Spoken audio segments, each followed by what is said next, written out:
चलिए, कहां तक बातें हो गई थी लास्ट क्लास में अपनी?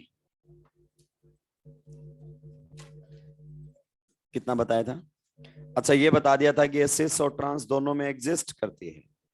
If ring is 7 member less than, ये बता दिया था पूरा मामला। ये बताया था कि ये ट्रांस में कैसे एग्जिस्ट करने लगती है।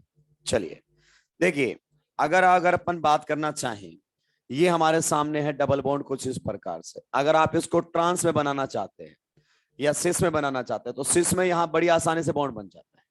लेकिन जब आप इसी को ट्रांस में बनाना चाहते हैं तो देखो, इसको कहां जाना पड़ेगा? Opposite side. और ऑपोजिट साइड जाओगे और आपने सोचा कि मैं ऐसा बॉन्ड बना दूं, तो ऐसा बॉन्ड केवल और केवल आपकी इमेजिनेशन में एग्जिस्ट करेगा। ये मॉलिक्यूल हाईली अनस्टेबल होता है, इवन इसका रूम टेम्परेचर पर एग्जिस्टेंस ही नहीं है।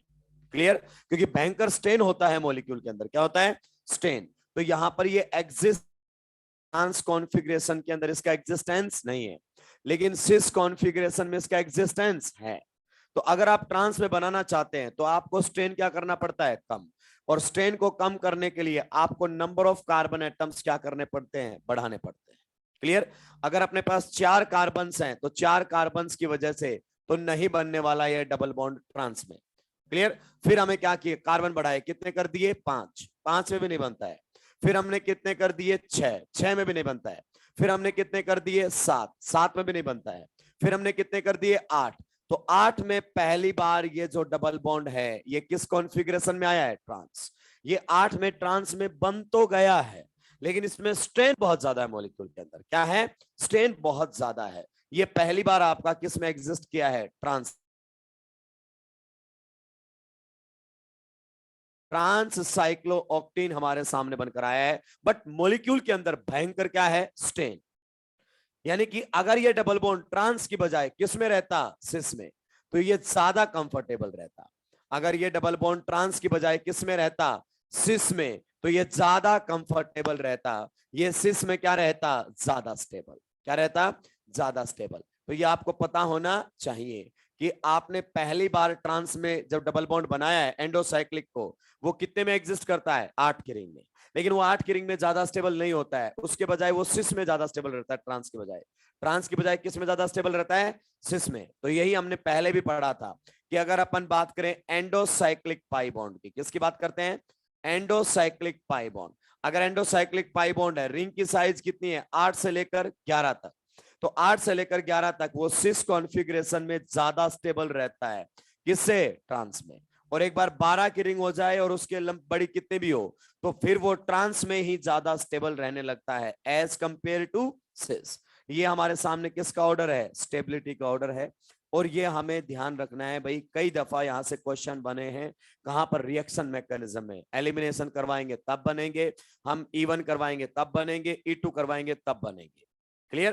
क्योंकि जितने भी क्वेश्चंस आपने किए हैं वो केवल और केवल कितने में किए हैं? 6 की रिंग तक किए हैं।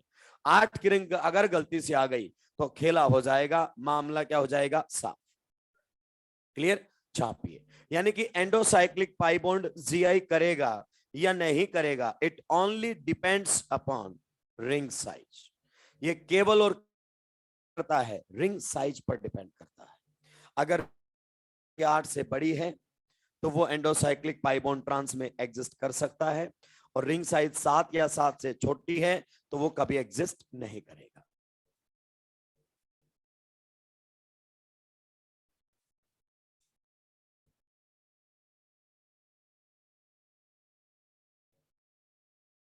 चेक कर लेता हूं मैं एक बार आप, क्योंकि आप बहुत खतरनाक लेवल के स्टूडेंट्स। जहर तो खतरनाक उगलते हैं। अगर इसका एलिमिनेशन करवाएंगे कितने प्रोडक्ट्स बनेंगे इसमें? इवन है, डिहाइड्रेशन ऑफ अल्कोहल। कितने प्रोडक्ट्स बनेंगे? कितने प्रोडक्ट्स बनेंगे? एक वाले कितने हैं? ठीक है। दो वाले कितने हैं? दो वाले है। जनाब आप बताइए कितने? कैसे? बिल्कुल सही। एक बच्चा है पूरी क्लास में जिसने सही आंसर दिया है, मात्र एक। 3 प्रोडक्ट बनेंगे यहां से। कितने बनेंगे? 3। एक सिस बनेगा, एक ट्रांस बनेगा, और ट्रांस जो इसका होता है वो कायरल होता है, ऑप्टिकली एक्टिव होता है, तो उसका एनेंसियोमर एग्जिस्ट करेगा। सुलझ जाएगी फाइल। तुम्हें लगता है कि रिएक्शन मैकेनिज्म चलने ले दनादन दनादन, बिना आइसोमेरिज्म से लिंक के रिएक्शन मैकेनिज्म आगे बढ़ ही नहीं सकती। हर जगह जहां चाहेगा हाथ पकड़ के बैठ जाएगा हमारा, छुड़वा नहीं पाओगे। सुलटा दिया है क्या? एक बार दिखाओ क्या क्या मैंने लिखवाया था आखिरी क्लास में। ठीक है, लिखिए लिखिए। Smallest cycloalkene, smallest cycloalkene, smallest cycloalkene, smallest cycloalkene, smallest cycloalkene which exists in trans configuration, smallest cycloalkene which exists in trans configuration, which exists in trans configuration about endocyclic pi bond, which exists in trans configuration about endocyclic pi bond, about endocyclic pi bond is transcyclooctane, is transcyclooctane, is transcyclooctane। Bracket में लिख सकते हो at room temperature, bracket में लिख सकते हो at room temperature. Room temperature के ऊपर स्मॉलेस्ट साइक्लोएल्कीन जो एंडोसाइक्लिक पाई बॉन्ड के अबाउट किस में एग्जिस्ट करती है? ट्रांस कॉन्फ़िगरेशन में, इस ट्रांससाइक्लोऑक्टेन। यानी कि अगर रिंग की साइज आपकी 8 या 8 से ज्यादा है तो एंडोसाइक्लिक पाई बॉन्ड जीआई करेगा, और 7 या 7 से छोटा नहीं करेगा। नेक्स्ट लिख दीजिए। इफ रिंग साइज इज 8 और more than 8 member, if ring size is 8 or more than 8 member, if ring size is 8 or more than 8 member, if ring size is 8 or more than 8 member, then endocyclic pi bond will show GI, then endocyclic pi bond will show GI। Endocyclic pi bond geometrical isomerism करेगा या नहीं करेगा, उसके लिए भाई लोगों आपको केवल और केवल क्या देखना है? Ring size. केवल और केवल आपको क्या देखना है? Ring size. केवल रिंग साइज से ही ये सारी बातें डिटरमाइन की जा सकती हैं। रिंग साइज 8 या 8 से बड़ा है तो डेफिनेटली वो ज्योमेट्रिकल आइसोमेरिज्म शो करेगा, और अगर रिंग साइज 7 या 7 से छोटा है तो फिर कोई मतलब नहीं रह जाता है। ये हमारे सामने दिया हुआ है क्वेश्चन नंबर 4, ये दिया हुआ है क्वेश्चन नंबर 5।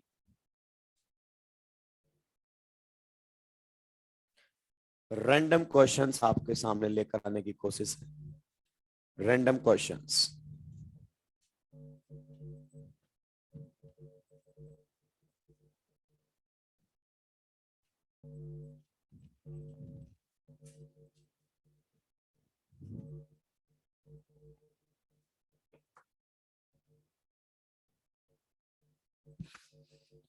क्वेश्चन नंबर 8 हमारे सामने आ चुका है।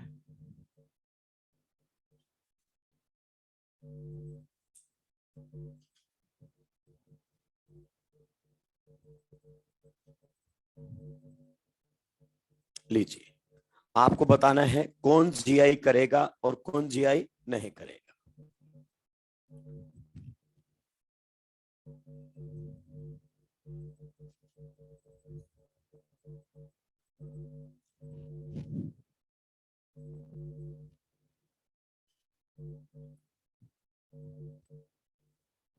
कौन जीआई करेगा और कौन जीआई नहीं करेगा, ये आपको बताना है।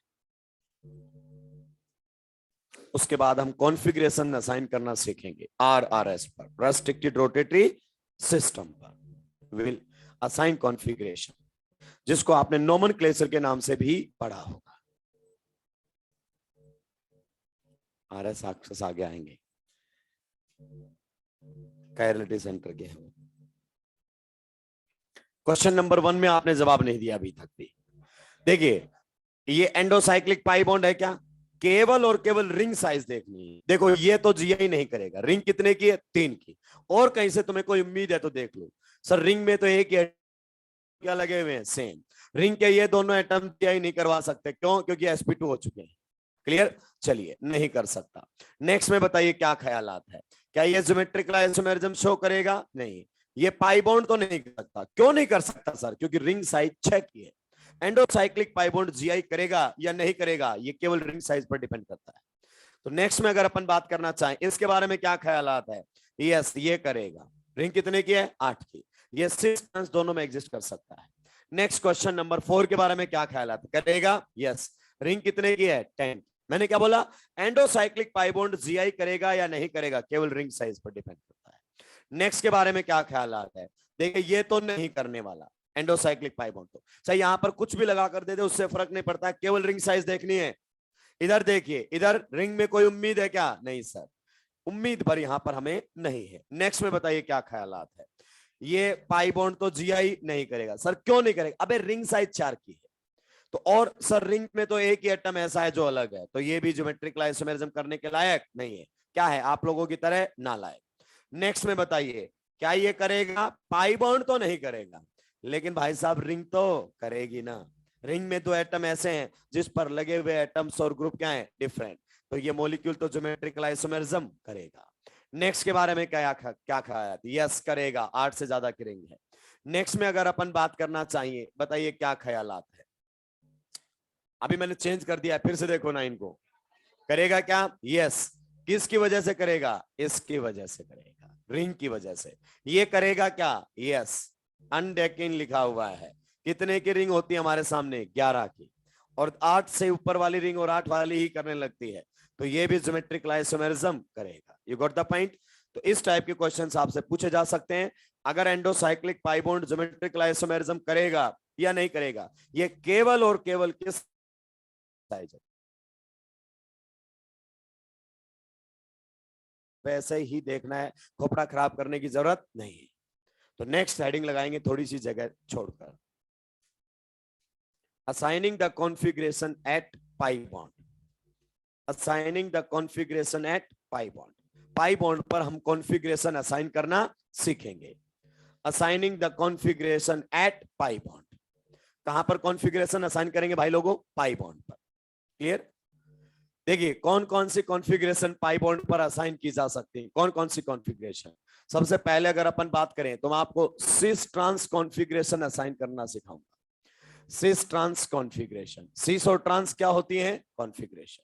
कई बार आपके सामने क्वेश्चन आता है, यही आता है, साइन द कॉन्फ़िगरेशन।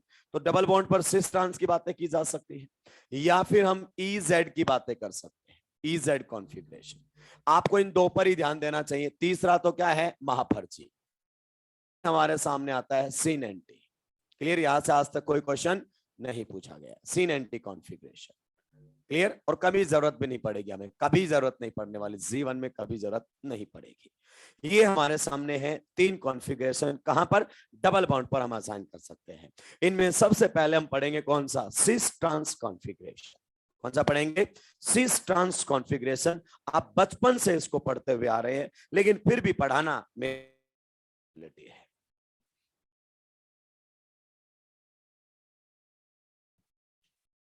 पहला हमारे सामने आ जाता है सिस ट्रांस कॉन्फ़िगरेशन।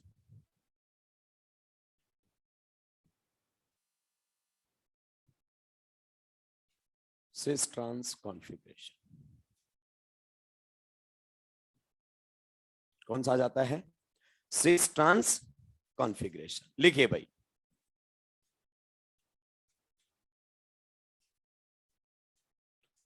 सुलटा दिया है क्या? लिखिए, to assign cis trans configuration, to assign cis trans configuration, to assign cis trans configuration, at least one atom oblique group, at least one atom oblique group. To assign cis trans configuration, at least one atom oblique group should be common, should be common, should be common at each terminal, should be common at each terminal. जो GI कर रहे हैं terminal कौन होगा, RRS का। दोनों terminal पर at least एक एटम या ग्रुप क्या होने चाहिए, कॉमन होना चाहिए। इनफैक्ट तो यही बात की जाती है, लेकिन एक बार एएपीएमटी ने बातें थोड़ी हटके भी की थी, उस पर भी बातें होंगी। नेक्स्ट लिखिए, if same atom oblique group, if same atom oblique group, if same atom oblique group are on the same side of, if same atom oblique group are on the same side of double bond, are on the same side of double bond, then cis configuration is assigned, then cis configuration is assigned।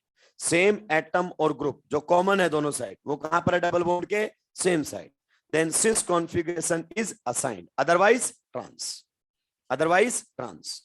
कहने को तो हम pi bond की बात कर रहे हैं, लेकिन हम रिंग में भी देखते हुए चलेंगे। ये हैं बातें, अब ध्यान से सुनना भाई। यहां पर बहुत सारी चीजें हैं, टब लाइक शेप, सीढ़ीनुमा शेप, इनसे बचना, ये बहुत छोटे दर्जे की बातें होती हैं, कई बार हम सुलझ जाते हैं इनके चक्कर में। मान लीजिए सबसे पहला क्वेश्चन हमारे सामने आता है, वो सिस ट्रांस कॉन्फ़िगरेशन पूछे, उससे बढ़िया है वो किसी कंपाउंड का क्या, दैट्स ऑल। बोलेगा what is the IUPAC name of this compound, हमें बताना ही पड़ेगा। अगर यहां पर ज्योमेट्रिक इसकी डिफाइंड है तो हमें बात करनी ही पड़ेगी। देखिए जब भी किसी कंपाउंड का नाम लिखते हैं भाई लोगों, पहला काम होता है सिलेक्शन ऑफ पीसीसी। जब भी कोई कंपाउंड आपके सामने आ जाए तो पहला काम होगा सिलेक्शन ऑफ पीसीसी। यहां से और यहां तक हमारे सामने क्या रहेगी, पीसीसी, क्लियर। दूसरा काम रहेगा नंबरिंग ऑफ पीसीसी। अगर आपने पहले नंबरिंग शुरू कर दी तो आपकी फाइल सुलट सकती है, ये ध्यान रखना। पहले पीसीसी का सिलेक्शन, देन सिलेक्टेड पीसीसी में नंबरिंग होती है। तो यहां से यहां तक अपनी पीसीसी रहेगी। अब नंबरिंग यहां तो यहां से होगी या यहां से डबल बॉन्ड क्या पड़ेगा, नजदीक। तो ये हमारे सामने आ जाएगा 1, ये रहेगा 2, ये रहेगा 3, ये रहेगा 4 और ये रहेगा 5। अब यहां पर हमारे सामने कौन लगा हुआ है, हाइड्रोजन, क्लियर। अब आपको डबल बॉन्ड पर एक ऐसी लाइन ड्रॉ करनी है जो दोनों डबल बॉन्ड के जो कार्बन है उनके न्यूक्लियस से पास हो, ऐसे ऐसे लाइन ड्रॉ करनी, बिल्कुल इस वाले कार्बन के थ्रू पास होने चाहिए, के थ्रू भी पास होने चाहिए, यानी कि इसकी इंटरन्यूक्लियर एक्सिस को एक्सटेंड कर दो, क्या कर दो, एक्सटेंड। अब यहां पर बात करना है, देखिए यहां क्या लगा हुआ है, CH3, यहां पर एक नंबर पर भी क्या लगा हुआ है, CH3। एग्री करते हो कि नहीं करते हो? तो दोनों कार्बन एटम्स पर कॉमन कौन है, मिथाइल। दोनों कार्बन एटम्स पर कॉमन कौन है, मिथाइल, है कि नहीं है। और मिथाइल यहां पर सेम साइड है कि ऑपोजिट साइड है, ऑपोजिट साइड। अगर ऑपोजिट साइड है तो ट्रांस, अगर सेम साइड है तो सिस। सिस एंड ट्रांस प्रीफिक्स होते हैं, क्या होते हैं, प्रीफिक्स, जो नाम से पहले फिक्स होते हैं, क्लियर। जैसे आपने पढ़ा होगा आइसो, नियो, सेकेंडरी, ये सारे क्या होते हैं, प्रीफिक्स। ऐसे ही सिस ट्रांस भी प्रीफिक्स होता है। तो इसके नाम के आगे क्या आएगा, सबसे पहले ट्रांस, यानी कि इसने हमने पहले इंफॉर्मेशन दे दी है कि डबल बॉन्ड पर जो कॉमन चीज है वो कहां पर है, ऑपोजिट्स है। फिर अगर अपन बात करना चाहें तो 3 मिथाइल, ये आ जाएगा हमारे सामने 3 मिथाइल। कितने कार्बन है टोटल, 5। तो वर्ड रूट क्या रहेगा, पेंट। और फिर कौन है, डबल बॉन्ड, कौन से नंबर पर, सेकंड पर। तो ये आ जाएगा एन। ये इस कंपाउंड का आईयूपैक नेम है। ध्यान से सुनते रहेंगे मेरी बात को। मान लीजिए ये कंपाउंड हमारे सामने दिया हुआ है, कौन सा कंपाउंड दिया हुआ है, ये कंपाउंड इस प्रकार से दिया हुआ है, क्लियर। और हमसे इस कंपाउंड का आईयूपैक नेम पूछा गया है। क्या पूछा गया है, आईयूपैक नेम पूछा गया है। तो देखिए सबसे पहले नंबरिंग, ये रहेगा 1, पीसीसी हम देख चुके हैं, 2, ये रहेगा 3, ये रहेगा 4 एंड 5। यहां पर कौन लगा हुआ है, हाइड्रोजन। वहां पर ये कौन है, मिथाइल। यहां पर भी ये कौन है, मिथाइल। अगर अपन इस इंटरन्यूक्लियर एक्सिस को आगे एक्सटेंड कर दें तो देखिए जो मिथाइल मिथाइल है, जो कॉमन है दोनों पर, कार्बन नंबर 2 और कार्बन नंबर 3 पर जो कॉमन है वो कहां पर चले गए हैं, सेम साइड। सेम साइड के लिए किसका इस्तेमाल किया जाता है, सिस। तो यहां पर हम लिखेंगे सिस। उसके बाद बताइए 3 नंबर पर कौन लगा हुआ है, मिथाइल। तो 3 नंबर पर हमारे सामने है मिथाइल, क्लियर। उसके बाद कितने कार्बन है टोटल, 5। वर्ड रूट रहेगा पेंट। 2 नंबर पर क्या आया है, डबल बॉन्ड रहेगा इन। ये हमारे सामने इस कंपाउंड का आईयूपैक नेम है। क्या ये आपको समझ में है, ध्यान से देखो।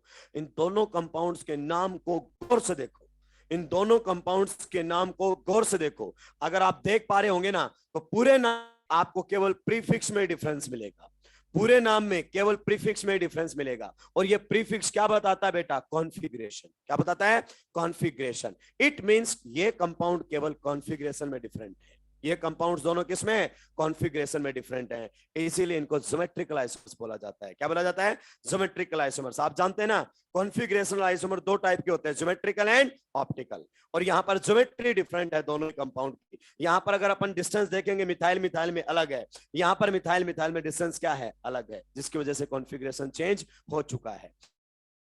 सामने जाए, देखिए इस टाइप के चीजों से बचेंगे भाई।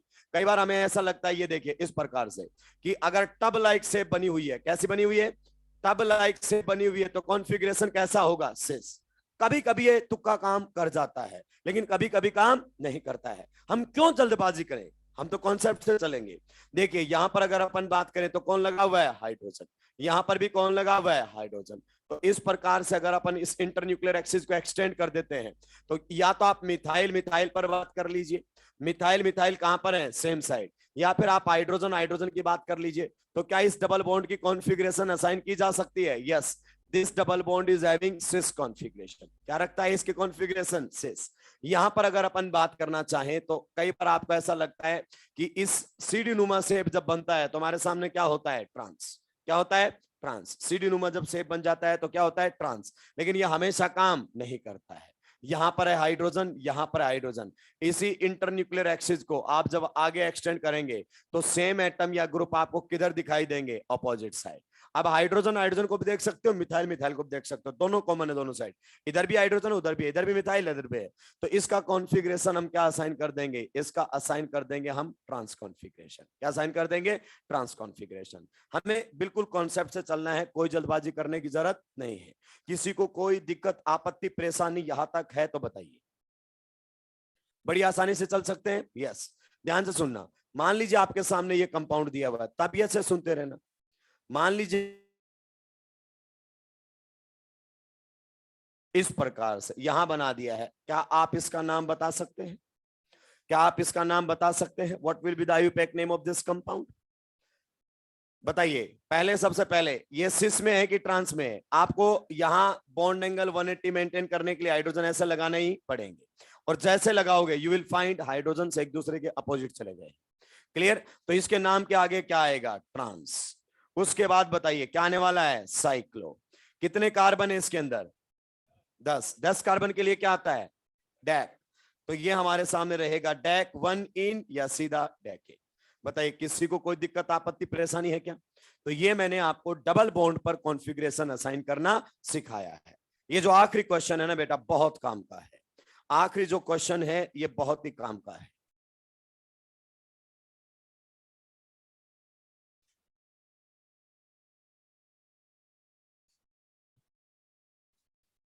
नाइन वाला क्वेश्चन कौन सा था अपना लास्ट में,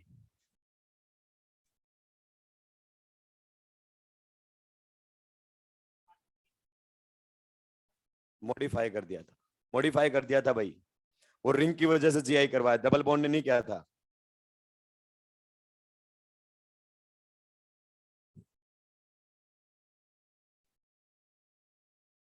सुलटा दिया क्या,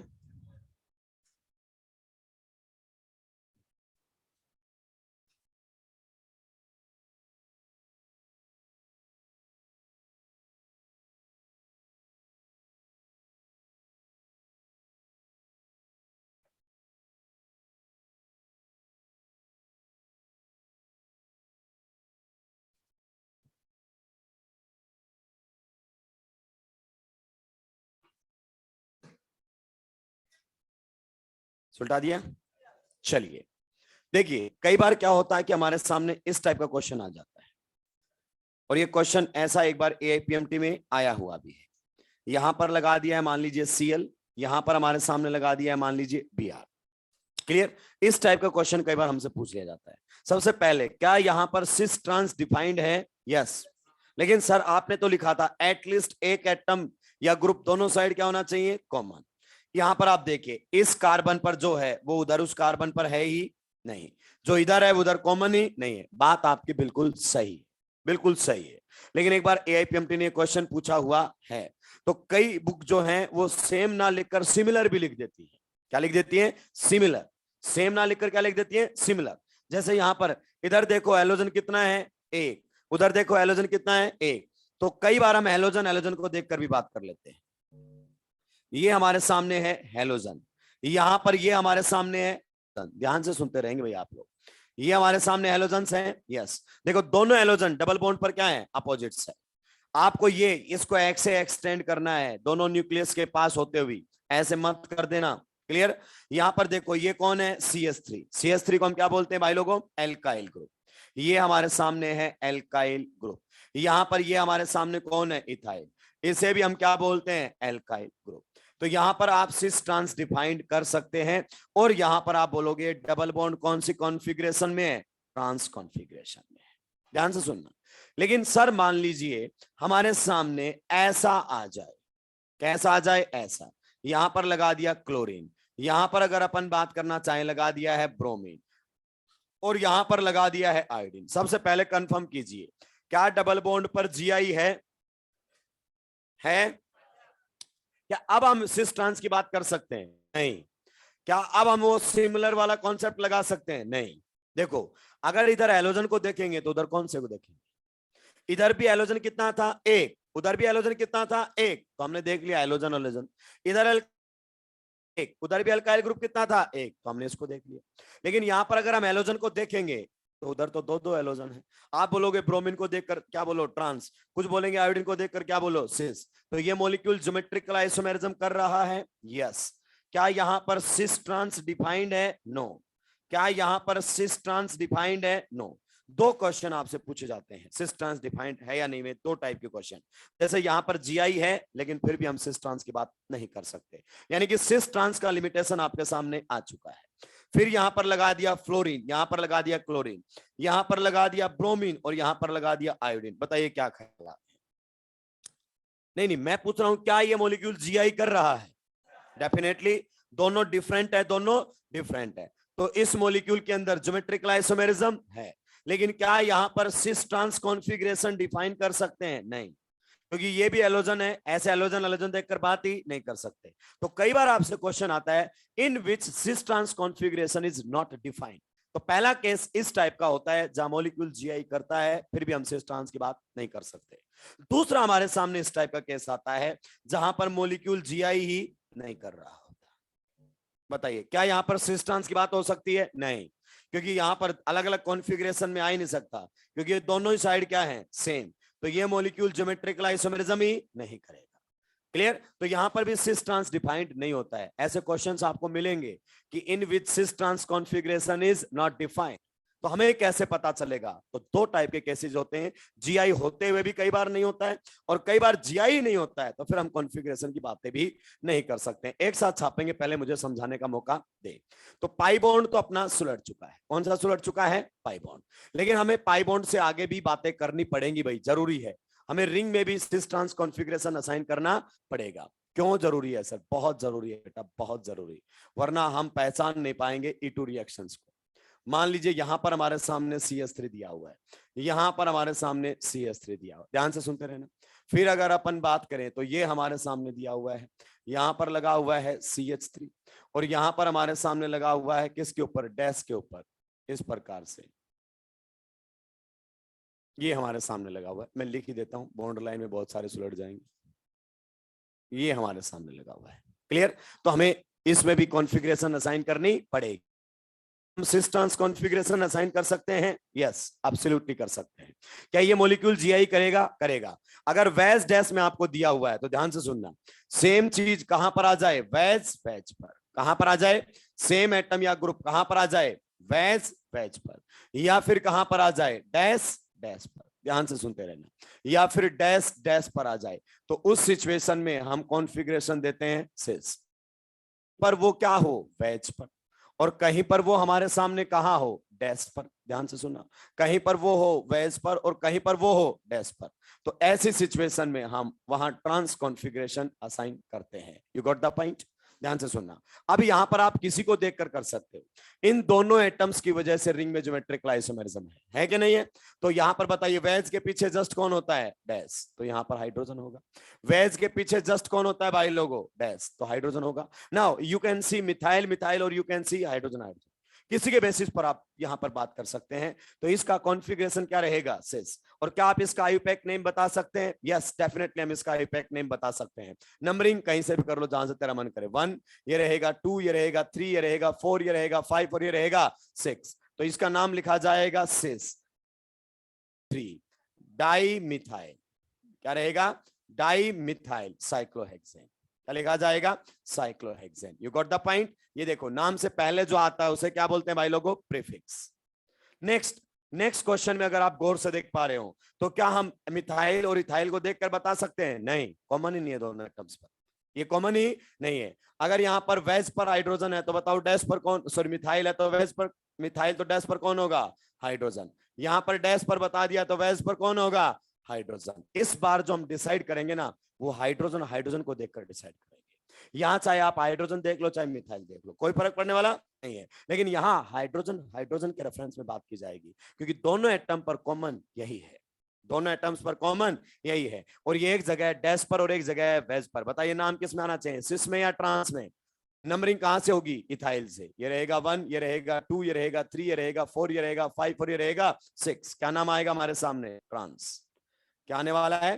ट्रांस। उसके अलावा अगर अपन बात करना चाहें तो क्या आएगा? 1 इथाइल। ट्रांस के बाद आएगा 1 इथाइल, उसके बाद 3 मिथाइल, बिल्कुल सही। उसके बाद साइक्लोहेक्सेन। उम्मीद करता हूं भाई इतना नेमिंग आपको आता होगा। Substituents are written in alphabetic order. Substituents are written in alphabetic order. कैसे बात की जा सकती है? यस सर, बिंदास बात। ये तरीका हो गया रिंग में। एक तरीका और होता है रिंग के अंदर, कई बार वो हमारे सामने ऐसे बना कर देता है। ये हमें काम आएगा सेंटर ऑफ सिमेट्री देखने के। यहां पर लगा देगा CH3, यहां पर लगा देगा H, यहां पर हमारे सामने लगा देगा CH3, यहां पर लगा देगा H। फिर अगर अपन बात करना चाहें तो इस प्रकार से लिख देगा, ध्यान से सुनते रहना। यहां पर लगा देगा CH3, यहां पर H, यहां पर लगा देगा CH3 और यहां पर लगा देगा H। इस प्रकार से ये अलग तरीके की रिप्रेजेंटेशन हमारे सामने है। क्या यहां पर भी कॉन्फ़िगरेशन हम बता सकते हैं? Yes definitely.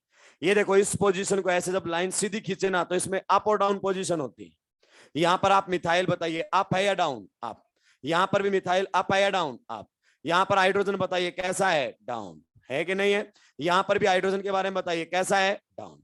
क्लियर? तो यहां पर अप डाउन देखकर बात करते हैं। अप अप अगर आपके सामने आ जाता है तो आप क्या बोलोगे? सिस। या फिर मान लीजिए कैसा आ जाता है? डाउन डाउन आपके सामने आ जाता है। कौन? कॉमन एटम या ग्रुप को लेकर बात चल रही है सारी।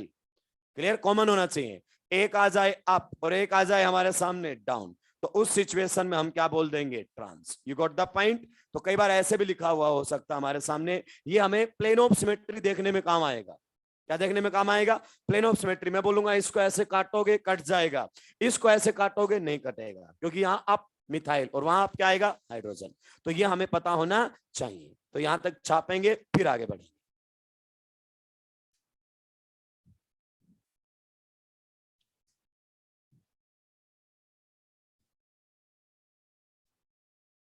एक एक चीज तभी अच्छे समझ में आनी चाहिए। हमें लगता है कि सिस ट्रांस बहुत आसान है नहीं। सिस ट्रांस से क्वेश्चन आएगा आपके पेपर में, ये भी बता रहा हूं।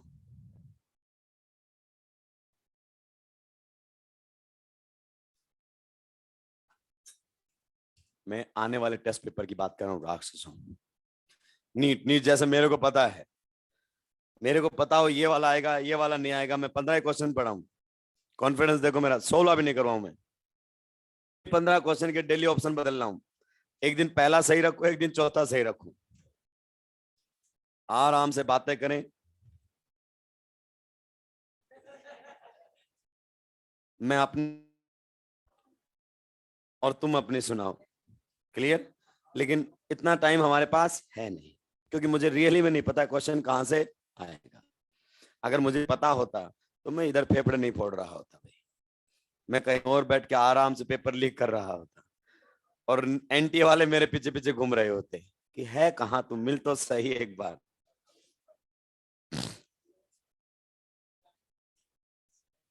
खुफिया सूत्रों से पता चल जाता है। कुछ लोग बोलते खुफिया सूत्रों से पता चला है कि ये क्वेश्चन आएगा। वाह, एक ही पता लग इतना घटिया नेटवर्क।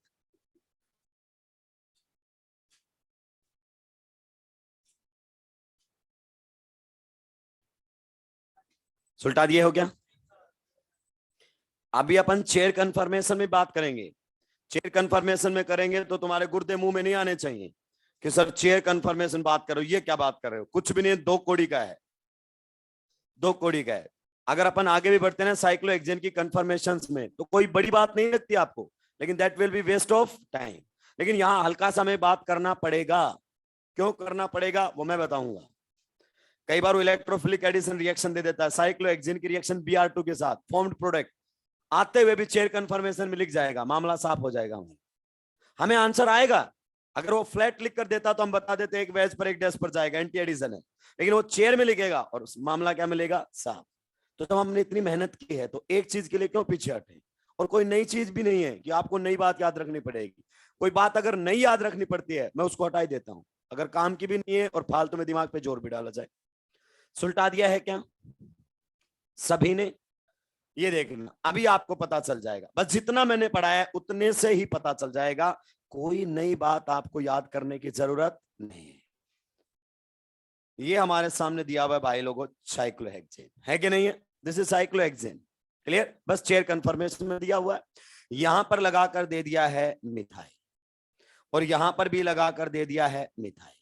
और आपसे पूछ लेगा कि बताइए इसकी कॉन्फ़िगरेशन क्या है, और क्या सर हम इसका कॉन्फ़िगरेशन बता पाएंगे? 2 ही कौड़ी का है। कितने कौड़ी का है? 2 ही कौड़ी का है। जिसने बताया है बहुत गलत बताया है, जिसने भी बोला है बहुत गलत बोला है। क्लियर? सुनना ध्यान से। Axial axial axial equatorial equatorial axial, वो जो तुमने अगर बॉक्स पढ़ा है ना तो उसको मारो डिलीट शिफ्ट के साथ, दोबारा लौट के नहीं आना चाहिए। क्लियर? बहुत सिंपल सा फंडा है, बहुत सिंपल सा फंडा है। आप सबसे पहले बताइए ये CH3 कैसा है, अप है या डाउन है? ये एक्सियल पोजीशन है कि नहीं है? और एक्सियल पोजीशन होगी तो यहां पर ये कैसा है, अप। तो इक्विटोरियल कहां पर है, डाउन है कि नहीं है? ओके। ये कैसा दिख रहा है आपको, सॉरी एक्सियल, अप या डाउन? डाउन दिख रहा है कि नहीं दिख रहा है? 100%। तो इक्विटोरियल कैसा होगा, अप। खत्म हो गया क्वेश्चन। अबे हो चुका खत्म। यहां पर ये क्या है, क्या है, डाउन। थोड़ी देर पहले तू पढ़कर है, एक अप एक डाउन, ट्रांस। तो बताइए कौन सा कॉन्फ़िगरेशन है भाई लोगों, ट्रांस। काय खोपड़ा खराब करे, 2 कौड़ी की चीज है। नेक्स्ट में बताइए ये हमारे सामने कैसा है, अप है कि नहीं? पोजीशन है इक्विटोरियल। यहां पर एक्सियल कैसा है, डाउन। इक्विटोरियल कैसा है, अप। बताइए मिथाइल, मिथाइल को गौर से देखो, अप अप। या फिर हाइड्रोजन, हाइड्रोजन को देखो, डाउन डाउन। सेम है कि having which configuration, cis, that's all. नहीं इसके अंदर, इसीलिए तो बताया है कि जो चीज हमने पढ़ी है उसी को तो दोबारा से आपको बता दिया है, तो परेशान होने की कोनो आवश्यकता नहीं है। हाँ, कोनो आवश्यकता नहीं है। नेक्स्ट अब आपके सामने थोड़े से क्वेश्चन आएंगे, उसमें आपको हल्का सा दिमाग लगाना पड़ेगा, हालांकि उसकी आपके पास भरपूर मात्रा में कमी है।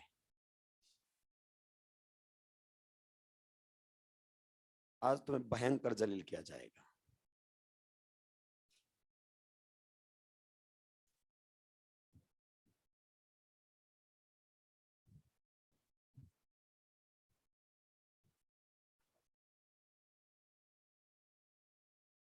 Find the relation, find the relation. पहला क्वेश्चन, बेहतरीन क्वेश्चन, भाई बहन नहीं, कुछ भी रहा अक्सर।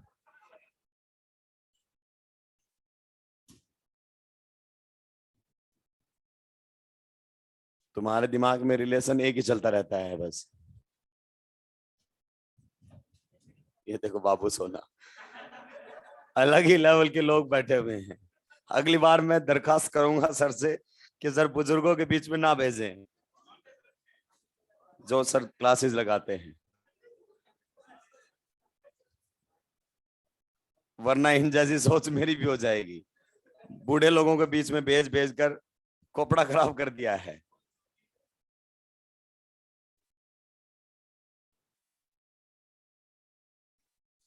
बेटा मैं लाइव चल रहा हूँ, वरना तेरे को तो मैं बताऊं, तबीयत से बताऊं तेरे को मैं।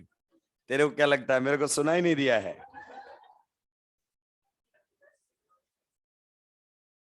इग्नोर किया है।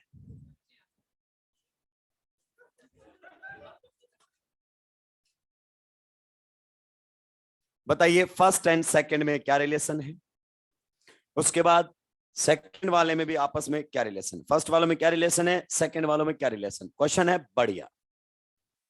ट्रांस क्या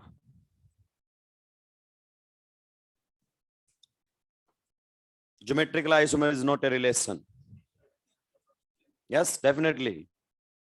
डायस्टेरियोमर रिलेशनशिप दो ही होती हैं, या तो कंपाउंड आपस में एनेंशियोमर होते हैं या फिर डायस्टेरियोमर होते हैं। और ज्योमेट्रिकल आइसोमर्स क्या होते हैं? डायस्टेरियोमर। तो कई बार आपको ज्योमेट्रिकल आइसोमर ऑप्शन में नहीं मिलेगा, होमोमर मिलेगा, एनेंशियोमर मिलेगा, डायस्टेरियोमर मिलेगा, और आप वहां ढूंढोगे जीआई। तो आपको पता होना चाहिए रिलेशनशिप या तो क्या होती है एनेंशियोमर्स की, या रिलेशनशिप डायस्टेरियोमर्स की होती है। दो ही टाइप के रिलेशन रखते हैं दो स्टीरियो आइसोमर्स आपस में। बताइए फर्स्ट के बारे में क्या ख्याल आता है? कितने लोगों को लग आइसोमर्स हैं? फर्स्ट में दोनों जो कंपाउंड्स है, कितने लोगों को लग रहा है ये पोजीशन आइसोमर्स है? Position isomers. अगर ऐसा लग रहा है तो फिर आप दिमाग से एकदम पैदल है। ये देखो 1, ये 2, ये 3, ये 4, ये 5, 6, 7, 8, 9 एंड 10। डबल बॉन्ड 1, 2 पोजीशन पर है। इधर नंबरिंग यहां से शुरू हो जाएगी। ये रहेगा 1, ये रहेगा 2, 3, 4, 5, 6, 7, 8, 9 एंड 10। That's all. नेक्स्ट के बारे में देखिए, तो ये पोजीशन आइसोमर तो नहीं, क्योंकि इनमें पोजीशन डबल बॉन्ड की एग्जैक्टली सेम है। इसमें डबल बॉन्ड कौन सी कॉन्फ़िगरेशन है भाई लोगों? ट्रांस। दिखाई दिया कि नहीं दिया? और इसमें किस कॉन्फ़िगरेशन में है? सिस। ये केवल और केवल कॉन्फ़िगरेशन में डिफरेंट है। तो ये एक दूसरे के ज्योमेट्रिकल आइसोमर्स हैं, और एक दूसरे के ज्योमेट्रिकल डायस्टेरियोमर्स बोलते हैं। मैं आगे बताऊंगा ज्योमेट्रिकल आइसोमर्स को क्या बोलते हैं, डायस्टेरियोमर्स। अभी के लिए आप ध्यान रखना, हालांकि आपने वर्ड जरूर सुना है। क्लियर? तो फर्स्ट एंड सेकंड एक दूसरे के क्या है? फर्स्ट एंड सेकंड एक दूसरे के हैं डायस्टेरियोमर्स। अगर आपको ऑप्शन में ज्योमेट्रिकल आइसोमर्स नहीं मिले तो टिक किसको मार देना? डायस्टेरियोमर्स को। नेक्स्ट क्वेश्चन के बारे में, नेक्स्ट क्वेश्चन के बारे में आपके क्या ख्यालात है? क्या रिलेशन है इन दोनों के बीच में? क्या रिलेशन है इन दोनों के बीच में? और यहां से क्वेश्चन बनेगा, ताबड़तोड़ क्वेश्चन बनेगा। ऐसे आएंगे, तुम क्या सोच रहे हो कौन जीआई करेगा कौन नहीं करेगा?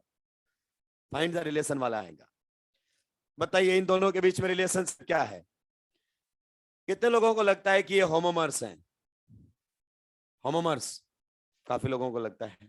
कितने लोगों को लगता है ये पोजीशन आइसोमर्स हैं? नहीं है। कितने लोगों को लगता है ये डायस्टेरियोमर्स हैं? कितने लोग है ये डायस्टेरियोमर्स हैं? बाकी बाकी जो आप बोलोगे वही लगेगा सर अपने को। तो अपना आपके अगेंस्ट जाने वालों में से ही नहीं है, ये डायस्टेरियोमर्स है। दिमाग से पैदल लोगों। ये देखो नंबरिंग, नंबरिंग आप कहीं से भी कर सकते हो। मान लीजिए आपने यहां से नंबरिंग की 1, ये रहेगा 2, ये रहेगा 3, ये रहेगा 4, ये रहेगा 5, 6, 7, 8, 9 एंड 10। क्लियर? बस ये ध्यान रखना डबल बॉन्ड को जल्दी नंबर मिले, ऐसे करना है। इधर से अगर अपन बात करना चाहें, मान लीजिए आपने यहां से शुरू कर दिया 1, ये रहेगा 2, ये रहेगा 3, ये रहेगा 4, ये रहेगा 5, 6, 7, 8, 9 एंड 10। डबल बॉन्ड को नंबर 1 एंड 5, डबल बॉन्ड को नंबर 1 एंड 5। ये लो सर, एक मामला तो खत्म, पोजीशन तो नहीं है। कुछ लोगों को पहले झटके में पोजीशन आइसोमर नजर आते हैं, हालांकि ये पोजीशन आइसोमर नहीं है। अब ये डिफरेंट किस में हो सकते हैं? बताओ इस डबल बॉन्ड की कॉन्फ़िगरेशन क्या है? ट्रांस। बिल्कुल सही। इस डबल बॉन्ड की भी कॉन्फ़िगरेशन क्या है? ट्रांस। बिल्कुल सही। इस डबल बॉन्ड की कॉन्फ़िगरेशन क्या है? सिस। और इस डबल बॉन्ड की कॉन्फ़िगरेशन भी क्या है? सिस। तो ये रहे ट्रांस ट्रांस, वो रहा सिस सिस। जब इनके नाम लिखोगे तो केवल और केवल आपको प्रीफिक्स में डिफरेंस दिखाई देगा। इसके नाम क्या सामने क्या आने वाला है? Trans trans. क्या आने वाला है? कहां पर आएगा? 1 ट्रांस, फिर क्या आएगा हमारे सामने? 5 ट्रांस। क्लियर? और उसमें क्या आएगा? 1 सिस 5 सिस। तो ये एक दूसरे के फिर डायस्टेरियोमर्स है। You got the point? तो इनके बीच में भी रिलेशनशिप, या तो आप बोल सकते हो जीआई, वो नहीं दिखता है कई बार, क्या लिखेगा फिर? डायस्टेरियोमर्स है। क्या है? डायस्टेरियोमर्स हमारे सामने रहेंगे। इस टाइप के क्वेश्चंस आपसे पूछे जाते हैं भाई, क्योंकि बच्चा इनमें सुलझ जाता है। क्या करता है? सुलझ जाता है। 60% को तो लपेट लेगा, आधे से ज्यादा को तो पोजीशन लगते हैं, पोजीशन सुलझ जाएगा वो तो ये हमारे सामने था सिस ट्रांस कॉन्फ़िगरेशन। तबियत से आपको बता दिया, इससे ज्यादा खोपड़ा खराब करने की जरूरत नहीं है। नेक्स्ट हमारे सामने आएगा ENZ कॉन्फ़िगरेशन। कौन सा कॉन्फ़िगरेशन आएगा? ENZ configuration. बहुत सारे लोग पूछते हैं सर किसको प्रायोरिटी दी जाती है, सिस ट्रांस को या EZ को? एज सच कोई प्रायोरिटी है नहीं, डिपेंड करता है नाम कैसे लिखा हुआ है, डिपेंड करता है नाम कैसे लिखा हुआ है। सिस ट्रांस की बात कर सकते हैं, अगर सिस ट्रांस डिफाइंड नहीं है तो जाहिर सी बात है फिर EZ में ही बात की जाएगी। कुछ को ये लगता है कि जहां सिस ट्रांस डिफाइंड नहीं होता है वहीं EZ की बात होती है। सिस ट्रांस का EZ से कोई लेना देना नहीं है। अगर आपको ऐसा लगता है तो फिर आपकी ये गलत फहमी है। EZ का सिस ट्रांस से कोई लेना देना नहीं है, वो एक अलग सेपरेट नेमिंग सिस्टम है और EZ एकदम सेपरेट है नेमिंग सिस्टम, आपस में कोई लिंक नहीं है। और आखिरी में तो मैं आपको और भी शानदार बातें बताऊंगा। तो नेक्स्ट हमारे सामने रहने वाला है EZ कॉन्फ़िगरेशन। क्या रहने वाला है? EZ configuration.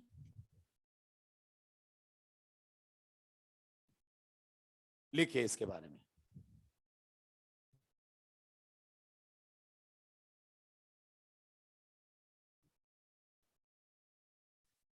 EZ configuration is assigned.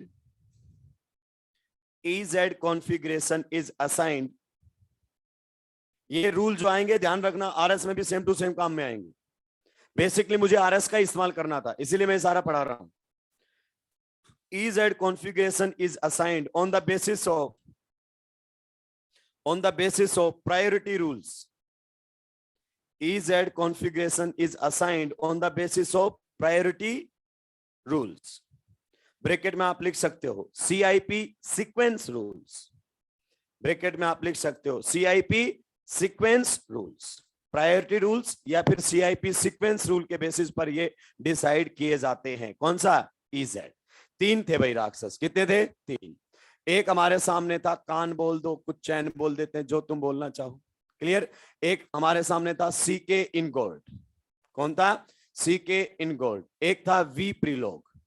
एक अगर अपन बात करना चाहें तो V प्रीलोग, तो इन्हीं को ही शॉर्ट में लिखा गया है, C उसका ले लिया गया है P, तो इन्हें इन शॉर्ट CIP नाम से जाना जाता है, clear. CIP sequence rule. CK इनगोल्ड वही है जिसने इंडक्टिव इफेक्ट के बारे में बताया था। इंडक्टिव इफेक्ट किसी ने बताया था? सब्स्टिट्यूशन रिएक्शंस में भी इसका काफी रिसर्च वर्क है। सब्स्टिट्यूशन रिएक्शन जो आप पढ़ते हैं ना, न्यूक्लियोफिलिक सब्स्टिट्यूशन SN1 SN2, वहां भी इसका बहुत सारा रिसर्च वर्क है, बहुत जगह पर इसने काम किया हुआ है, यहां पर भी इसी का इनाम है। तो ये CIP इनकी शॉर्ट फॉर्म से लिया गया है। आपसे कभी नहीं पूछेगा what is the full form of CIP, सोचना भी मत। तो इन्होंने क्या किया कि जो रूल दिए ना, ये दिए किसके बेसिस पर? एटॉमिक नंबर के बेसिस पर। किसके बेसिस पर? एटॉमिक नंबर के बेसिस पर। कई बार बहुत सिंपल क्वेश्चन आता है कि CIP sequence rules are based on atomic numbers. कुछ जगह पर हम एटॉमिक मास जरूर देखते हैं, लेकिन इन जनरल हम एटॉमिक नंबर ही बोलेंगे। तो नेक्स्ट लाइन लिखेंगे CIP sequence rules are based on, CIP sequence rules are based on, CIP sequence rules are based on, CIP sequence rules are based on atomic number, are based on atomic number. आपको यह भी समझ में आएगा कि हम इनको sequence rule क्यों बोलते हैं, क्योंकि ये जहां जहां फैलेंगे ना वहां वहां नया रूल चिपकाएंगे, जहां इनका रूल फेल हुआ वही नया चिपका देंगे, इनको और कुछ करना ही नहीं है। तो सबसे पहले हमारे सामने आएगा क्या? रूल नंबर 1, ये आने वाला है। रूल नंबर 1 हमारे सामने रहेगा। देखिए ये क्या कहने वाले हैं कि जो आपका डबल बॉन्ड है जो कि क्या कर रहा होगा? Geometrical isomerism. लिए ध्यान से सुनना, पहले मैं एग्जांपल के थ्रू समझाता हूं क्योंकि आप पहले बहुत बार पढ़ चुके हैं इसको।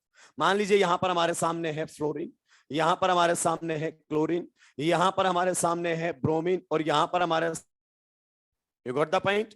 सबसे पहले आपसे पूछा जाए क्या यह मॉलिक्यूल ज्योमेट्रिकल आइसोमेरिज्म शो करेगा? यस, बिल्कुल ये ज्योमेट्रिकल आइसोमेरिज्म शो करेगा, कोई दिक्कत की बात नहीं है।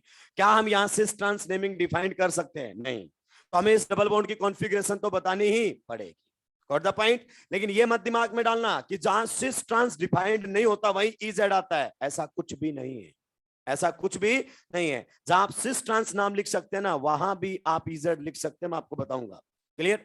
तो यहां पर हमें इसका नेमिंग देना है। बेसिकली यहां पर कौन फैल चुका है? यहां पर सिस ट्रांस तो फैल चुका है, क्लियर। अब देखना, कहता है कि इस टर्मिनल पर ये RRS हमारे सामने है, यस। इस टर्मिनल पर जो अटैच्ड डायरेक्टली एटम जो जुड़े हुए हैं, डायरेक्टली अटैच्ड एटम है, उनके आप एटॉमिक नंबर देखिए। क्या देखिए, एटॉमिक नंबर। दिमाग तो बहुत बढ़िया लगाया था तीनों बूढ़ों ने, दिमाग लगाया कि अगर ये डिफरेंट होंगे तो एटॉमिक नंबर क्या होगा, डिफरेंट। क्लियर। तो बोला दोनों के एटॉमिक नंबर देखो, और जिसके एटॉमिक नंबर ज्यादा हो उसको असाइन कर दो हाई प्रायोरिटी, और जिसके एटॉमिक नंबर कम हो उसको ऑटोमेटिक दे दो लो प्रायोरिटी। कहता अब प्रायोरिटी से चलेंगे अपन, किससे चलेंगे, प्रायोरिटी से। तो बताइए फ्लोरीन और क्लोरीन में किसका एटॉमिक नंबर ज्यादा है, क्लोरीन। तो यहां पर लिख दो हाई प्रायोरिटी और इस पर लिख दो लो प्रायोरिटी। मेरी बात को ध्यान से सुनेंगे। सबसे पहले एक ही एटम पर जुड़े हुए पर प्रायोरिटी असाइन करनी है। कुछ राक्षस यहां यहां असाइन कर देते हैं, जैसे आप देखते थे ना जीआई करेगा कि नहीं, ऐसे ही। तो यहां पर बताओ ब्रोमीन और आयोडीन में से किसका एटॉमिक नंबर ज्यादा है, आयोडीन। तो it will receive high priority and it will receive low priority. अब मेरी बात को ध्यान से सुनते रहना। फिर उन्होंने बोला जब आप ऐसा करेंगे तो प्रायोरिटी आ जाएगी। डबल बॉन्ड पर ध्यान से सुनना। डबल बॉन्ड पर अगर अपन बात करना चाहें, मान लीजिए ये लो प्रायोरिटी इधर है और इधर भी क्या है, low priority. Same priority group double bond के किधर आ जाएं, सेम साइड। हाई प्रायोरिटी इधर है और हाई प्रायोरिटी इधर है। सेम प्रायोरिटी ग्रुप्स कहां पर आ जाएं डबल बॉन्ड के, same side. Same priority group कहां पर आ जाए डबल बॉन्ड के, सेम साइड। तो बोलता है यहां पर आप Z कॉन्फ़िगरेशन असाइन कर देना।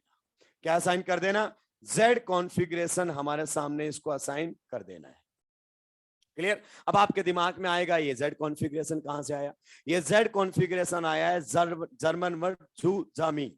क्या है, जूजामीन। कुछ जूसामीन बोल देते हैं, कुछ भी बोलो से कोई फर्क पड़ने वाला नहीं है, जूजामीन। अब देखो बहुत सारी दिक्कत है अपने साथ, भर भर के बाल्टी भर भर के दिक्कत है। क्या, देखो दो दिक्कत है। पहली तो इंडिया में कोई खास रिसर्च वर्क होता नहीं है, बहुत कम रिसर्च वर्क होता। आप बायोलॉजी पढ़े, आप केमिस्ट्री पढ़े, मैक्सिमम वर्ड्स आपको ग्रीक लैंग्वेज के मिलेंगे, जर्मन के मिलेंगे, लैटिन के मिलेंगे। और हमारी दिक्कत देखो, हम इनमें से कोई सी लैंग्वेज नहीं आती, हमें ले देकर एक आती है, कौन सी, इंग्लिश। या तो हमने, अंग्रेजों ने हम पर राज किया है तो ले देकर हम इंग्लिश आती है, और उन्होंने भी कोई खास रिसर्च वर्क किया नहीं है। तो हमारी दिक्कत यही है कि पहले लैटिन लैंग्वेज को किस में कन्वर्ट करो, इंग्लिश में। फिर हमारे इंग्लिश में भी हाथ तंग है, हमें इंग्लिश में भी समझाओ कि इसका मतलब क्या होता है। बस मास्टर यही मर लेता है। देखिए अगर अपन बात करें ये जेड वर्ड कहां से, जी कहां से हमारे सामने आया है, तो इसे बोलते हैं जूजा मीन। जो आप बोलना चाहें बोल सकते हैं, कोई फर्क पड़ने वाला नहीं है, जूजा मीन। हाँ, यहां पर ये जो जेड है, क्या है, जेड, इसी को ही लिखा गया है। क्या लिखा गया है, इसी को ही, कि सेम प्रायोरिटी अगर सेम साइड आती है तो जेड कॉन्फ़िगरेशन, ये जर्मन लैंग्वेज का वर्ड है। इसको जब आप हिंदी में, सॉरी इंग्लिश में ट्रांसलेट करते हैं, इसका मतलब होता है टुगेदर। क्या मतलब होता है, टुगेदर। और हिंदी में मतलब होता है सेम साइड। अभी ध्यान से सुनो मेरी बात। अगर यही अपने यहां पर रिसर्च हुआ होता तो जितने फेफड़े मैंने अब तुम्हें समझाने में फोड़े हैं ना, उधर वो मास्टर फोड़ रहा होता, तो दूसरी लैंग्वेज में पढ़ा रहा होता। अपने वालों ने क्या होता, तो मैं देखो सेम साइड, अगर सेम प्रायोरिटी किधर है, सुल्टी साइड, तो बोल दो सुल्टा। क्या बोल दो, खत्म। अब मुझे यह समझाना पड़ता क्या सुल्टा का मतलब क्या है, क्योंकि तुम्हें पता है सेम प्रायोरिटी सुल्टी साइड तो सुल्टा। वहां का मास्टर फेफड़े फोड़ रहा होता, क्योंकि उसको हिंदी नहीं आती। सुल्टा, सुल्टा means in English same side, together, together. ऐसे तो पढ़ाते हो। फिर वो बोलता है टुगेदर मीन्स जूजामीन, टुगेदर मीन्स जूजामीन। और उनमें से कोई राक्षस बोलता सर वंस मोर। ये कुछ ऐसे वर्ड्स होते हैं तो किसी का कॉन्फिडेंस बढ़ा देते हैं, किसी का कॉन्फिडेंस गिरा देते हैं। मान लीजिए यहां पर कोई सिंगर आ जाए, बहुत भयंकर परफॉर्मेंस दे, और पब्लिक चिल्लाए once more once more, confidence ये खतरनाक। और मास्टर पढ़ाए भयंकर, पसीने में पसीना हो गया ऐसे, और जैसे पढ़ा के हटे बच्चा बोलता है सर वंस मोर, खत्म। फिर बोलेगा मेरे को कंधों पे बाहर तक छोड़ के आओ रे, जाने की हिम्मत मेरे अंदर बची नहीं है। तो वर्ड्स बहुत इंपॉर्टेंट। वंस मोर बोल दिया, खत्म है मास्टर। और दूसरे के सामने बोल दिया, वो बेचारा एकदम प्राउड फील करेगा, क्या गजब का मैंने गाना सुनाया है। देखिए फिर अगर अपन बात करना चाहें, अगर यही सेम प्रायोरिटीज, हाँ वंस मोर हो जाएगा। मान लीजिए यहां पर ये हाई प्रायोरिटी है, प्रायोरिटीज किसके बेसिस पर असाइन की जाएंगी, एटॉमिक नंबर। ये हमारे सामने हाई प्रायोरिटी, यहां पर कौन सा है, लो प्रायोरिटी। ये हमारे सामने है लो प्रायोरिटी, यहां पर भी हमारे सामने क्या है, लो प्रायोरिटी। अब देखो जो सेम प्रायोरिटीज हैं वो डबल बॉन्ड पर कहां पर हैं, ऑपोजिट साइड। कौन सी साइड है, ऑपोजिट साइड। तो फिर से जर्मन भाषा में वर्ड होता है एंटगीगन। क्या होता है, एंटगीगन, जिसका मतलब इंग्लिश में होता है ऑपोजिट और हिंदी में होता है विपरीत। क्लियर। तो यहां पर इसको ई कॉन्फ़िगरेशन असाइन किया जाता है। क्या असाइन किया जाता है, ई कॉन्फ़िगरेशन हमारे सामने असाइन किया जाता है। और ई कॉन्फ़िगरेशन कहां से आया है, वर्ड एंटगीगन से आया है। कहां से आया है, एंटगीगन हमारे सामने होता है, जिसका मतलब होता है ऑपोजिट। क्या मतलब होता है, ऑपोजिट। ये हमारे सामने, इसका पहला अल्फाबेट ई ले लिया गया है, इसका पहला अल्फाबेट क्या ले लिया गया है, जेड ले लिया गया है। मुद्दे की बात यह है कि हमें डायरेक्टली अटैच्ड एटम के क्या देखने हैं, एटॉमिक नंबर। पहला रूल यही आया था कि डायरेक्टली अटैच्ड एटम है ना, केवल उसके एटॉमिक नंबर देखिए और हर टर्मिनल पर आप क्या डिसाइड कर दें, प्रायोरिटी डिसाइड कर दें। सेम प्रायोरिटी सेम साइड तो जेड कॉन्फ़िगरेशन बोल दें, सेम प्रायोरिटीज अपोजिट साइड तो ई कॉन्फ़िगरेशन बोल दें। पहले यहां तक छापेंगे फिर आगे बढ़ेंगे।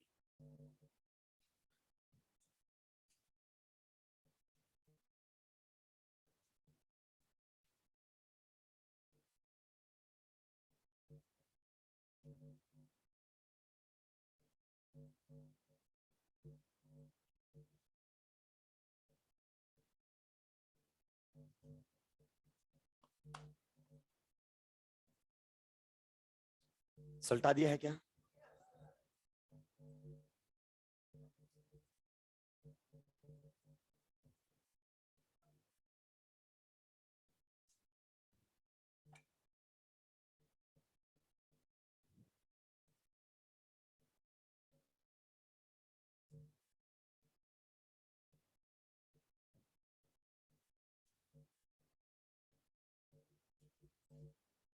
सुलटाया है क्या, बचपन से पढ़ते आ रहे हो आप इसको।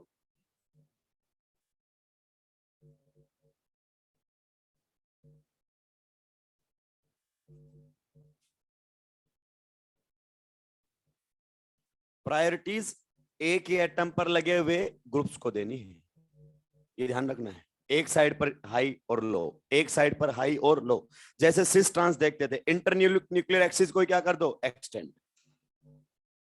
क्योंकि इसमें कुछ क्वेश्चंस दिए हुए हैं, बढ़िया क्वेश्चन, जिनमें तुम सुलटोगे। इसलिए नहीं सुलटोगे कि तुमने प्रायोरिटी गलत असाइन की, नहीं, तुम दो अलग अलग एटम्स पर देख रहे हो। सुलटा दिया है क्या, लिखिए। Atom having higher atomic number, atom having higher atomic number receives high priority. Atom having higher atomic number, atom having higher atomic number receives high priority. Atom having higher atomic number receives high priority and other gets low priority and other gets low priority. उन्होंने सबसे बोला कि जो आपके RRS से जुड़े हुए directly attached atom, directly उनके एटॉमिक नंबर देखिए और उनको प्रायोरिटी असाइन कर दीजिए। और यहां पर हमने देखो प्रायोरिटी असाइन कर दिया, तो सेम प्रायोरिटी कहां चली गई है, ऑपोजिट साइड। तो हम इसको क्या बोलेंगे, ई कॉन्फ़िगरेशन। क्या बोल देंगे इसको, ई कॉन्फ़िगरेशन हम यहां पर लिख देते हैं, परेशान होने की जरूरत नहीं है, दैट्स ऑल।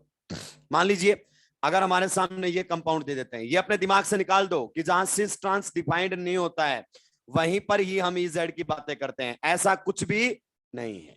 मान लीजिए आपके सामने ये वाला कंपाउंड दिया हुआ है, आप बताइए क्या यहां पर हम सिस ट्रांस नोमेनक्लेचर कर सकते हैं, यस ऑफ कोर्स डेफिनेटली हम कर सकते हैं। यहां पर देखिए, अगर अपन देखें डायरेक्टली अटैच्ड एटम कौन है, यहां पर कार्बन। डायरेक्टली अटैच्ड एटम को देख, नंबर ज्यादा है कार्बन, तो इसको क्या देंगे, हाई प्रायोरिटी। और इसको ऑटोमेटिक क्या मिल जाएगी, लो प्रायोरिटी। इधर अगर अपन बात करना चाहें तो कौन है, कार्बन, इधर कौन है, हाइड्रोजन, तो इसको क्या मिलेगी, हाई प्रायोरिटी। और इसको क्या मिलेगी, लो प्रायोरिटी।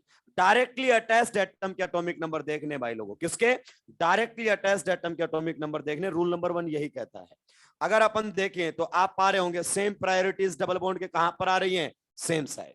तो इस केस में हमें क्या कॉन्फ़िगरेशन देना पड़ेगा, जेड कॉन्फ़िगरेशन, ये लिख लीजिए। ऐसा बिल्कुल भी नहीं है कि जहां पर सिस कॉन्फ़िगरेशन ट्रांस कॉन्फ़िगरेशन डिफाइंड नहीं होता है, वहीं पर होता है, यह हर जगह डिफाइंड होता है, कोई दिक्कत की बात नहीं है। और ऐसा बिल्कुल भी नहीं है कि सिस वाला जेड ही होगा, कोई लिंक नहीं आपस में। अगर तुमने कोई लिंक बनाने की कोशिश की तो फाइल सुलटेगी, इनमें आपस में कोई लिंक है ही नहीं। जेड वाला ई भी हो सकता है और जेड वाला सिस भी हो सकता है और ट्रांस भी हो सकता है, कोई लिंक ही नहीं है। मान लीजिए नेक्स्ट क्वेश्चन आप लोगों के सामने कुछ इस प्रकार से आ जाता है। यहां पर लगा हुआ है फ्लोरीन, यहां पर लगा हुआ है हमारे सामने टर्सरी ब्यूटाइल ग्रुप। एक एक चीज तबीयत से समझेंगे भाई, एक एक चीज क्या समझेंगे, तबीयत से। यहां पर अगर अपन बात करें तो लगा हुआ है ऐसे बी आर, यहां पर हमारे सामने लगा हुआ है F. Can you assign the priority, can you assign the priority? कौन सी कॉन्फ़िगरेशन आएगी यहां पर, ई आएगी या जेड? कौन सा आएगी? ई कॉन्फ़िगरेशन यहां पर आएगी। जूता निकाल के मारूंगा राक्षसों को। नहीं नहीं, मतदान करवा लेते हैं, पहले ई फिर जेड। अब भी कोई ऑप्शन बच गया है? नहीं बचा है तो बता दो। केबीसी चल रहा है, किसी को फोन मिलाना है तो भी मिला लो। ये देखिए, इधर अगर अपन बात करें डायरेक्टली अटैच्ड एटम कौन है, फ्लोरीन। इधर डायरेक्टली अटैच्ड एटम कौन है, कार्बन। कुछ लोग बाहर आएंगे से भारी मन से, सर टर्सरी ब्यूटाइल, इतना बल्कि आपने उसको लो प्रायोरिटी दे दिया, तो क्या करें? तुम्हें डायरेक्टली अटैच्ड एटम देखना, बल्किनेस नहीं देखनी है। क्लियर? तो इसमें फ्लोरीन और इसमें कार्बन, इसको क्या प्रायोरिटी मिलेगी, हाई, और इसको क्या प्रायोरिटी मिलेगी, लो। इधर देखो, इधर खाते हो धोखा, वो जो तुम्हें दिखाना चाहता है तुम वही देखते हो। तुम्हारा पूरा फोकस किस पर ले गया, फ्लोरीन और ब्रोमीन पर। हालांकि बेटा यहाँ डायरेक्टली अटैच्ड एटम कौन है, कार्बन है। दिमाग से पैदल लोगों, ये ऐसे लिखा गया है, आगे बात समझ में, लेकिन ऐसे लिख देगा तो मतलब ही नहीं है। तो यहां पर अगर अपन बात करें तो डायरेक्टली अटैच्ड एटम कौन है, कौन है, फ्लोरीन। इस पर फोकस कीजिए। तो इस केस में इसको क्या मिलेगी, हाई प्रायोरिटी, और इसको क्या मिलेगी, लो प्रायोरिटी। क्या आप देख सकते हैं कौन सी कॉन्फ़िगरेशन असाइन करनी चाहिए हमें? यहां पर हम बोलेंगे कि इसकी कॉन्फ़िगरेशन कौन सी है, जेड। तो पहला रूल उन्होंने यही दिया और उनको लगा कि हमने बहुत महान काम कर दिया है, कि हमने सारी प्रॉब्लमों से क्या पा लिया है, निवारण, छुटकारा, कि जाओ अब मस्त रहो, तुम्हें कोई जिंदगी में दिक्कत नहीं आएगी। लेकिन दिक्कत तो आएगी, क्या दिक्कत आएगी वो तो टाइम के साथ ही पता चलेगी। छापे दोनों क्वेश्चंस को, आगे बढ़ेंगे। सुलटा दिया है क्या? चलिए, दूसरा जो क्वेश्चन हमारे सामने आने वाला है, उसमें पहले मैं एग्जांपल समझाऊंगा फिर रूल लिखवाऊंगा, तुम इसको छापना मत। मान लीजिए उन्होंने ये रूल दिया, उसके बाद उन तीनों ने बहुत खुशियां मनाई होंगी, एकदम मस्त तरीके से पार्टी की होगी। फिर गोवा निकल जाओ, बस इतना रूल दो और गोवा निकल जाओ। एक ही दिमाग में चल रहा है राक्षसों के। खुशियां मनाई होंगी और खुशियां मनाने के बाद उनकी खुशियों में भंग डालने के लिए कोई ना कोई राक्षस पहुंच गया होगा। उन्होंने बोला होगा कि भाई साहब मैंने सुना है अभी अभी आप कुछ प्रायोरिटी रूल देकर आए हैं। वो बोला हाँ, तुझे क्या दिक्कत है, कहां पर दिक्कत आ रही है बताइए।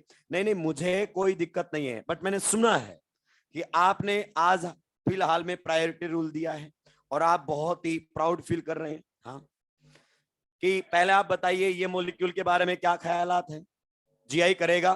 बोले कि हम पे डाउट कर रहा है तू, हम यूपीएससी के मेंबर हैं, सॉरी आईपीएससी के मेंबर हैं, हम पे डाउट कर रहा है।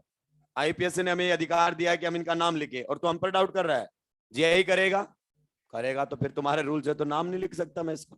क्यों? क्योंकि तुमने बोला है डायरेक्टली अटैच्ड एटम के क्या देखो, डायरेक्टली अटैच्ड एटम के क्या देखो, एटॉमिक नंबर। और भाई साहब इनके दोनों के एटॉमिक नंबर क्या है, सेम है कि नहीं है? उनको लगा बात तो सही है। इधर देखो, इधर ये कौन है, नाइट्रोजन, इधर ये कौन है, कार्बन। इधर बात आपकी मान ली, इसके एटॉमिक नंबर ज्यादा नाइट्रोजन के, हाई प्रायोरिटी। इसके एटॉमिक नंबर कम तो इसको क्या दे दिया, लो प्रायोरिटी। आपकी बात मान ली गई है, लेकिन यहां पर रायता फैल गया। उनको लगा बात तो सही है, आदमी तो टैलेंटेड है, सुनना पड़ेगा इसकी बात को। तो बोला कि क्या दिक्कत है, नया रूल लिखो। लिखो रूल नंबर 2। इसीलिए बेटा इनको सीक्वेंस रूल बोला गया है, जहां जहां ये फेल होंगे वहां वहां नया चिपकाएंगे। रूल नंबर 2,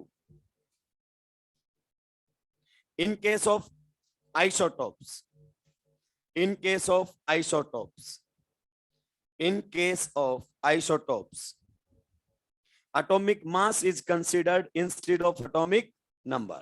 केवल आइसोटोप्स के केस में, in case of isotopes, atomic mass is considered in case of isotopes. Atomic mass is considered instead of atomic number. अगली लाइन में लिखेंगे heavier isotope receives high priority. Heavier isotope receives high priority. Heavier isotope receives high priority. थोड़ी सी English बढ़िया लिख दी है मैंने बस. जिसका एटॉमिक मास ज्यादा होगा उसको हाई प्रायोरिटी देनी. That's all. Heavier isotope receives high priority. तो अब तो सर कोई दिक्कत नहीं है. इसको कौन सी प्रायोरिटी दे देंगे? High priority. और इसको कौन सी प्रायोरिटी दे देंगे? Low priority. बस देखना वैसे ही इंटरन्यूक्लियर एक्सिस को आगे एक्सटेंड करके देखो. यहां पर इसके डबल बॉन्ड पर low priority same side, high priority same side. कौन सा कॉन्फ़िगरेशन आएगा? जेड कॉन्फ़िगरेशन आएगा. कौन सा कॉन्फ़िगरेशन आएगा? जेड. अब पता है ये तो तुमने पढ़ लिया. तुम्हें तो सुलटाने में उसको कोई दिक्कत ही नहीं आएगी. वो बड़े प्यार से तुम्हें सुलटा के निकल देगा, बड़े प्यार से. उसको कुछ ज्यादा एफर्ट्स लगाने ही नहीं, बिल्कुल भी एफर्ट्स नहीं लगाएगा, क्योंकि तुम खुद सुलटने के लिए क्या हो? तैयार हो.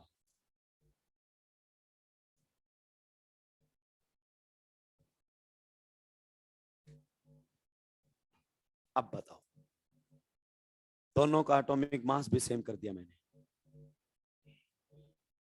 दोनों का एटॉमिक मास भी मैंने क्या कर दिया है? सेम. नाइट्रोजन का भी कितना होता है? 14. और कार्बन का भी कितना होता है? 14. सारे आइंस्टाइन बन गए हैं राक्षस. हाँ सर, ये तो बहुत बढ़िया बताया आपने. अब ये एटॉमिक मास देख ही क्यों रहे हो तुम? डायरेक्टली अटैच्ड एटम कौन है? कार्बन. और डायरेक्टली अटैच्ड एटम कौन है? नाइट्रोजन. या क्या ये एक दूसरे के आइसो काय देख रहे हैं इनके मास नंबर? वो जो तुम्हें दिखाना चाहता तुम वही देखोगे. और ये साइकोलॉजिकल इफेक्ट होता है. एग्जामिनर मात करता है इस पर. वहां जाकर एटॉमिक नंबर सेम हो जाए तो उसने बताया मास, और मास नंबर सेम हो गए तो उसने बताया ही नहीं. वाह, ऐसा तुम्हारे पास केस आएगा ही नहीं. क्लियर? तो इसको क्या मिलेगी? High priority. और इसको क्या मिलेगी? Low priority. इधर वो जानबूझकर तुम्हें सल्फर दिखा रहा है, लेकिन हमें सल्फर पर जाना. डायरेक्टली अटैच्ड एटम कौन है? कार्बन. डायरेक्टली अटैच्ड एटम कौन है? Nitrogen. Then it will receive high priority and it will receive low priority. और इस केस में same priorities are on opposite side of the double bond. So this is having E configuration. इसका क्या रहेगा भाई लोगों? E configuration. You got the point? उसके झांसे में मत. एक्सपर्ट है इस मामले में. वो साइकोलॉजिकल गेम खेलता है. वो उसको पता है बच्चा कितना पढ़ के आया है. और पेपर में तो सोचेगा अरे ट्विस्ट है इसमें. तो उसको क्वेश्चन बनाना है. टफ तो तुम बनाओगे उसको. नंबर 3. अब बातें हमारे सामने किस पर आ गई है? नंबर 3 के ऊपर आ चुकी हैं. उन्होंने बोला कि अब तो किसी को कोई दिक्कत नहीं होनी चाहिए, घर जा सकते हैं हम. बुजुर्ग लोगों को यहाँ पर हमें रोक के बिठा रखा है. बैठक तुरंत क्या की गई? डिसमिस. सारे बोलते हैं डाउट क्या हो गए आपके? दूर. तू अपने घर निकल, हम अपने घर निकल रहे हैं. लेकिन फिर उनके गुर्दों में उंगली करने के लिए कोई ना कोई पहुंच ही गया कि भाई साहब, सुना है आपने कुछ रूल दिए हैं. हाँ दिए हैं. तुम्हें क्या दिक्कत है? सुना है तुम एटॉमिक नंबर खेल रहे हो. हाँ खेल रहे हैं. तुम्हें कोई दिक्कत है क्या? नहीं नहीं, हमको कोई दिक्कत नहीं है. हम तो आपसे कुछ सवालात करने के लिए आए थे. सबसे पहले बताइए जनाब, क्या ये मॉलिक्यूल जीआई करेगा? उन्होंने फिर बोला हम पे डाउट कर रहा है. करेगा. लेकिन भाई साहब करेगा तो इस टकले के कोई नंबर ही नहीं है. पूरी पीरियोडिक टेबल छान मारी मैंने, लेकिन इसका कोई एटॉमिक नंबर ही. और तुम तो एटॉमिक नंबर खेल रहे हो. बोला बात तो यार सही है. ढूंढ ढूंढ के केस ला रहा है. जो जो फेलियर हो सकते थे हमारे मुंह पे लाके जलील कर रहा है. लेकिन हम जलील होंगे नहीं. नया रूल निकालेंगे. क्या निकालेंगे? लिखो नया रूल.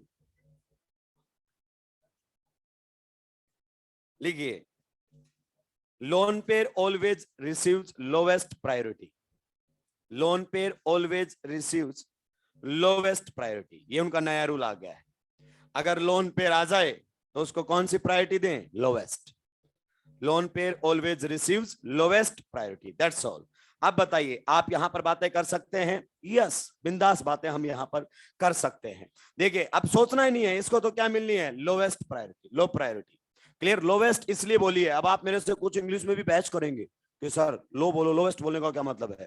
क्योंकि दो ही तो हैं. अबे आगे मुझे इसका इस्तेमाल आरएस में भी करना है, जहां 4 एटम लगे होंगे कायरल्टी सेंटर पर. तो सोच समझ कर बोला. तुम्हें लगता है दिमाग पैदल हूं मैं?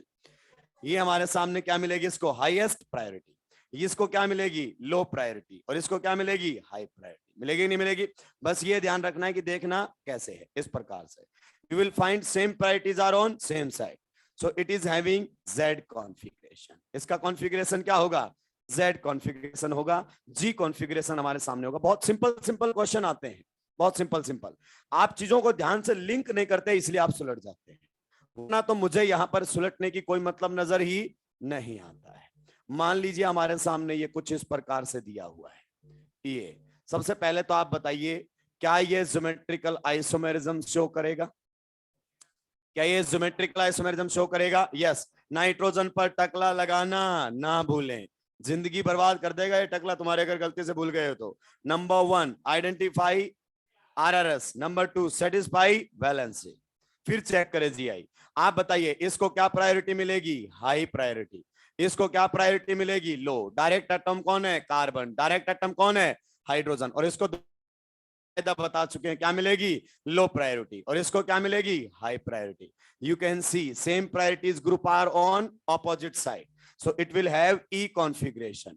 इसका हमारे सामने कौन सा कॉन्फ़िगरेशन रहेगा, E कॉन्फ़िगरेशन। क्लियर? अब बहुत सारे टैलेंटेड लोग बैठे हुए हैं जिनके दिमाग में बातें चल रही है कि सर अगर 2 लोन पेयर आ गए तो, अगर 2 लोन पेयर आ गए तो बहुत बढ़िया क्वेश्चन निकाल कर लाए हो। इस बार राक्षस को बोरी में भर के भेजेंगे तुझे वापस, अगर ऐसा क्वेश्चन लेकर गए उनके पास। ये ज्योमेट्रिकल आइसोमेरिज्म ही नहीं करेगा, परेशान होने की जरूरत नहीं है। छापिए इसको जल्दी से। सुलटा दिया क्या?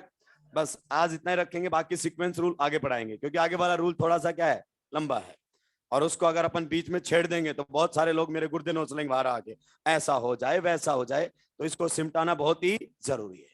अगली क्लास में ज्योमेट्रिकल आइसोमेरिज्म क्या बोल जाएगा, 10। एंड मंडे को हम स्टार्ट कर देंगे ऑप्टिकल, और कोशिश करेंगे ऑप्टिकल को जल्दी से जल्दी खत्म करने की। धन्यवाद।